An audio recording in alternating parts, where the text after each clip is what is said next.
Hello बच्चों, कैसे हो आप सभी। आज मैं आपको बताऊंगी कि क्लास 10th के जो बच्चे हैं जो अभी अपना बोर्ड एग्ज़ाम देने जा रहे हैं वो अपनी ओएमआर शीट किस तरीके से फिल करें। क्योंकि बेटा जब आप एग्ज़ाम देने जाओगे, जब एग्जामिनेशन सेंटर में बैठोगे तो आपको इस तरीके की एक शीट दी जाएगी जिसे आपको फिल करना है। और इसमें आपको कोई भी गलती नहीं करनी है, क्योंकि अगर आप इसमें एक छोटी सी भी मिस्टेक कर देते हो, छोटी सी मिस्टेक या छोटी सी कटिंग अगर आप इसमें कर देते हो तो आपका जो पेपर है वो चेक नहीं किया जाएगा। तो बहुत ज़्यादा इंपॉर्टेंट है कि आप इसे अच्छे से फिल करना सीख लीजिए। पेपर से पहले इस वीडियो को देख लीजिए अच्छे से, और जो मैं बता रही हूँ उसे आप फॉलो कीजिए, क्योंकि हर साल हज़ारों बच्चे ऐसे होते हैं जो बहुत अच्छा पेपर अपना अटैम्प्ट करके आते हैं, बट वो अपनी ओएमआर शीट को गलत फिल करते हैं, जिसकी वजह से उनका जो पेपर है वो चेक नहीं किया जाता।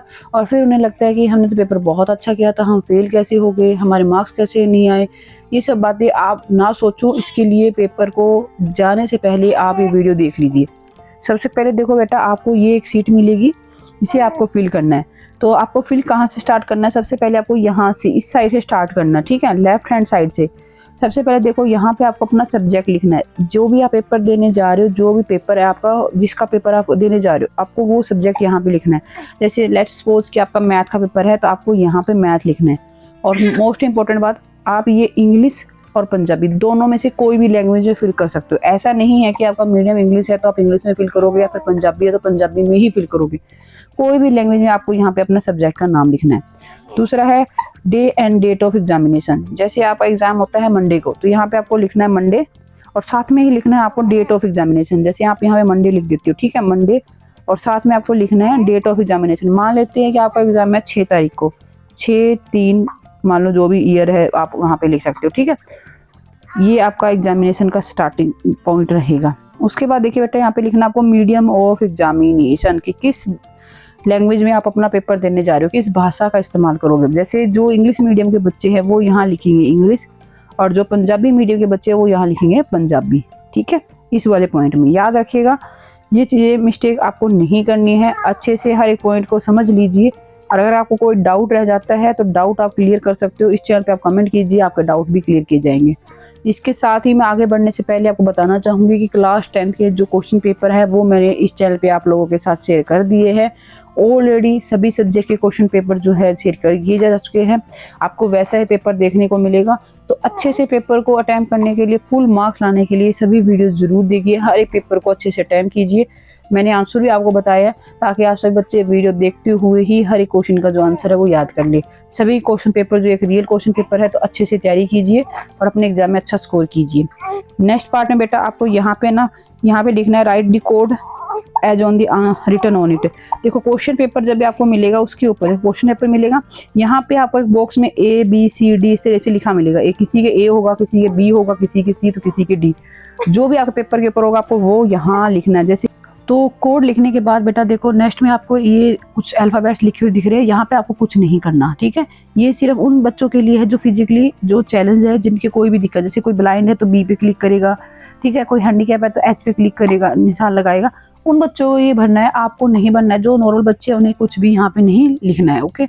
नेक्स्ट ये वाला जो बॉक्स है, यहाँ पे भी आपको कुछ भी नहीं लिखना है, ये आपके लिए नहीं है, ओके। चलिए फिर नेक्स्ट को पार्ट देखते हैं यहाँ पे। अब देखो ये बच्चे क्या करते हैं, इस वाले बॉक्स को भरना स्टार्ट कर देते हैं। नहीं बेटा, ये आपके लिए नहीं है, ठीक है, ये आपके लिए नहीं है। ये आपको यहाँ पे कुछ भी नहीं लिखना।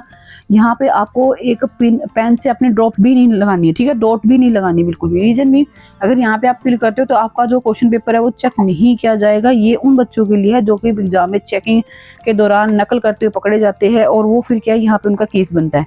तो आप ऐसे गलती मत कीजिएगा, यहाँ पे आपको कुछ भी फिल नहीं करना है। और भगवान करे किसी बच्चे का ये वाला पार्ट ना फिल किया जाए। आप बस अच्छे से ईमानदारी के साथ अपना पेपर जो हो दीजिए। और वैसे भी जरूरत नहीं है, मैंने क्वेश्चन पेपर ऑलरेडी शेयर कर दिया है, तो आप वहाँ से तैयारी करके जाएंगे तो आपको चीटिंग करने की जरूरत भी नहीं रहेगी। चलिए फिर यहाँ पे आप देखते हैं नेक्स्ट वाले पार्ट में। यहाँ पे देखो, यहाँ पे आपको अपना रोल नंबर लिखना है। रोल नंबर किस तरीके से लिखना है, देखो आपका जो आपको एक एडमिट कार्ड मिला होगा, स्कूल से सभी बच्चों को रोल नंबर मिला है, उसके ऊपर कुछ नंबर्स लिखे होंगे। जैसे मान लेती हूँ, मैं एक एग्जांपल ले लेती हूँ, जैसे किसी का रोल नंबर 1 2 3 4 7 9, इस तरीके से आपको पूरे बॉक्सेस में फिल करना है। देखो अब मैंने 1 लिखा है तो 1 को मैंने सर्कल करना है यहाँ पे। आगे क्या 2 है तो 2 को सर्कल करना है।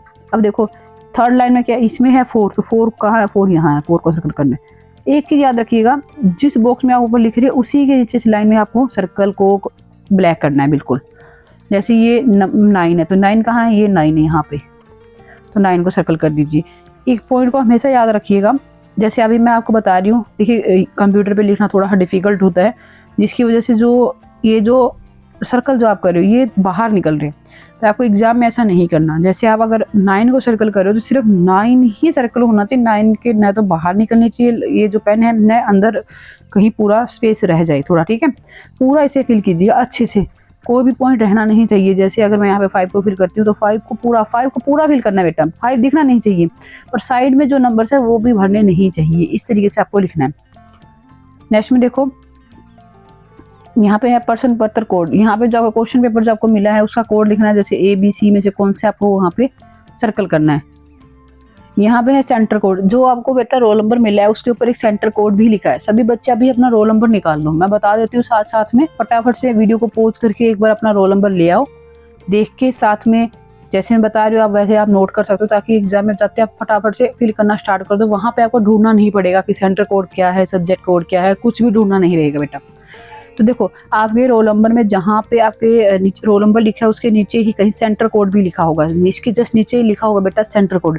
तो सेंटर कोड जो भी होगा आपको यहाँ लिखना है, और फिर नीचे क्या है, ये जो सर्कल दिए हुए इनको सर्कल जो है ब्लैक करना है। जैसे किसी का सेंटर कोड है 764, ठीक है, तो यहाँ पे पहले 7 को सर्कल कर दो, फिर 6 को, और फिर 4 को, बस इस तरीके से, ठीक है। इस तरीके से आपको सर्कल करना। बाकी देखो बेटा जो बॉक्सेस रह गए उसे रहने देना। ऐसे नहीं है कि जो अगर कोई नंबर नहीं लिखा हो ऊपर तो हम जानबूझ से सर्कल करें, ऐसे नहीं करना। यहाँ पे देखो आपको लिखना अपना सब्जेक्ट कोड। सब्जेक्ट कोड जिस भी सब्जेक्ट का पेपर होगा उसका अलग मिलेगा, हर एक सब्जेक्ट का सब्जेक्ट कोड अलग होगा। अगर आपके 6 पेपर है तो 6 सब्जेक्ट कोड अलग अलग मिलेंगे, 7 है तो 7 मिलेंगे अलग अलग।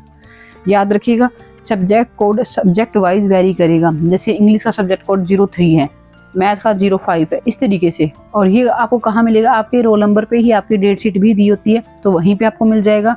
वहाँ पे नहीं मिलता तो जो आपकी अभी डेट शीट आई है, डेट शीट में भी हर सब्जेक्ट के साथ सब्जेक्ट का कोड लिखा हुआ है ब्रैकेट में, वो आप देख लीजिएगा। 2 अंकों का ही होता है सब्जेक्ट कोड, वो आप यहाँ पे लिख दीजिए। अब यहाँ पे देखिए ये आ जाता है बहुत इंपॉर्टेंट पॉइंट, इसे बहुत अच्छे से फिल कीजिएगा, अदरवाइज बहुत सारी डिफिकल्टीज आपको देखने को मिल सकती हैं। तो यहाँ पे बेटा आपको अपना नाम लिखना है, वो भी कैपिटल लेटर में। यानी किसी का नाम मान लेती हूँ कि अमन है, ठीक है, तो यहाँ पे आपको AMAN इस तरीके से लिखना है, ठीक है। 4 बॉक्सेस ही फिल हुए, तो 4 बॉक्सेस के अकॉर्डिंग A को हम कर लेते हैं, यहाँ पे भी ये A है और नीचे N और M दोनों को भी कर देते हैं। जैसे दूसरी लाइन में था M, और यहाँ पे था N, ठीक है। ये आपको इस तरीके से फिल करना है, ठीक है, अमन के अकॉर्डिंग। अब देखो ये काफ़ी बच्चे क्या करते हैं, अब ये बॉक्स नीचे खाली रह गए हैं ना, ये खाली रह गए, तो काफ़ी बच्चे क्या करते हैं ज़बरदस्ती फिल करना स्टार्ट कर देते हैं। नहीं करना बेटा, जितना आपका नाम है बस उतना ही लिखिए, उतने सर्कल को गोला कीजिए, आप ब्लैक कीजिए। आपको क्या ज़रूरत है पूरा फिल करने की, इसमें आपको टाइम वेस्ट नहीं करना, आपको पेपर भी करना है। तो ये होने के बाद देखो यहाँ पे देखो, यहाँ पे आपको अपना रोल नंबर लिखना है, ठीक है। रोल नंबर लिखना है इनवर्स, मतलब शब्दांश। जैसे किसी का रोल नंबर है 1,85,703, तो यहाँ पे आप लिखना है 1 लाख, ठीक है, या फिर इंग्लिश में भी लिख सकते हो 1 लाख 1 लाख, है ना, 75,000, जो भी आपका, इसे रोल नंबर लिखिए। अगर आपका पंजाबी मीडियम है तो अगर आपका पंजाबी मीडियम है तो पंजाबी में लिख दीजिए। और अगर आपको ऐसे नहीं आता 1 लाख इस तरह से लिखना नहीं आता तो आप ऐसे लिखते हो, जैसे 175,342, ये आपका रोल नंबर है, तो आप लिख सकते हो 175,342, इस तरह से भी लिख सकते हो। आपको ज़रूरी नहीं है 1 लाख 2,000 85,000 ऐसे लिखने की जरूरत नहीं है, आप ऐसे भी लिख सकते हो, ठीक है। उम्मीद है सब बच्चों को ये पॉइंट क्लियर हुआ होगा। आप आगे देखते हैं नेक्स्ट पॉइंट में क्या लिखना है। यहाँ पे आपको अपना फादर नेम लिखना है, ये भी आप कैपिटल लेटर में ही लिखिएगा, कोई भी स्मॉल लेटर में ना लिखिए। यहाँ पे अपना फादर नेम और यहाँ पे आपके सिग्नेचर करने। अब काफ़ी बच्चों के माइंड में आते हैं मैम हमने तो अभी सिग्नेचर किए ही नहीं। बेटा देखो जब आपके क्लास 10 के फॉर्म फिल किए गए थे तो आप लोगों को साइन करने के लिए बोला गया था। जो आपने वहाँ पे साइन किए थे वही साइन आपको यहाँ करने हैं। ज़्यादातर बच्चे क्या करते हैं, अपना नाम लिखते हैं साइन में पूरा कंप्लीट, तो आप भी अपना यहाँ पे नाम लिख दीजिए। जिस भी लैंग्वेज में आपने फॉर्म में लिखा है अपना नाम, वैसे ही आपको यहाँ लिखना है। अगर आपने पंजाबी में लिखा है तो पंजाबी में, इंग्लिश में है तो इंग्लिश में, और अगर आपने कोई स्टाइल में लिखा है तो वही लिखना आपको। तो इस तरीके से बेटा ये सीट आपको फिल करनी है। तो उम्मीद करती हूँ सभी बच्चों को आंसर शीट फिल करनी आ चुकी होगी।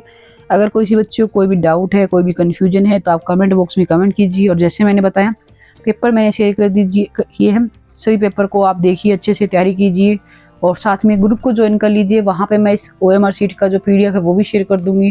क्वेश्चन पेपर मैंने शेयर कर रखे हैं, जहाँ से आप डाउनलोड करके अच्छे से तैयारी कर सकते हो। लिंक इसी वीडियो के नीचे फर्स्ट पिन कमेंट में है। ओके, फिर मिलते हैं नेक्स्ट वीडियो में। आप सभी बच्चों को ऑल द बेस्ट।